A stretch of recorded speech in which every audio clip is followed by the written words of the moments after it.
ایسا کیا ہو گیا کہ قرآن جب تحریف سے پاک رہا، جب شیطان اس بات میں کامیاب نہیں ہو سکا کہ اس قرآن میں کچھ شامل کر لے، تو وہ اس میں کامیاب ہو گیا کہ ہمیں قرآن سے دور کر دے۔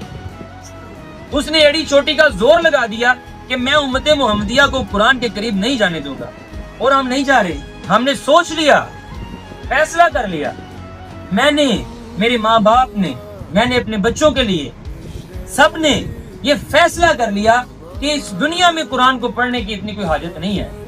ٹھیک ہے، ثواب کے لیے پڑھ لیں گے، اوپر سے دیکھ کے دیٹس اٹ۔ ایک بھی جگہ پر مال کے کائنات نے قرآن الحکیم میں آپ کو کب کہا ہے اس کو اوپر سے دیکھ کے صرف پڑھ لیا کرو تمہیں ثواب ہوگا؟ مال کے کائنات نے اسے ہدایت کا منبع کہا ہے، تذکیر کہا ہے۔ مال کے کائنات نے بتایا ہے کہ میں نے تمہیں اس لیے قرآن دیا ہے، یہ تمہیں اندھیروں سے نکالے گا، نور میں لا کر کھڑا کر دے گا، ظلمات ختم کر دے گا، تم سے غربت کے اندھیرے، تم سے جہالت کے اندھیرے، تم سے کمزوری کے اندھیرے ختم کر دے گا، تمہیں مضبوط کر دے گا، تمہیں امیر کر دے گا، تمہیں جو تمہیں چاہیے ہوگا ساری کی ساری نعمتیں تمہیں دے دے گا۔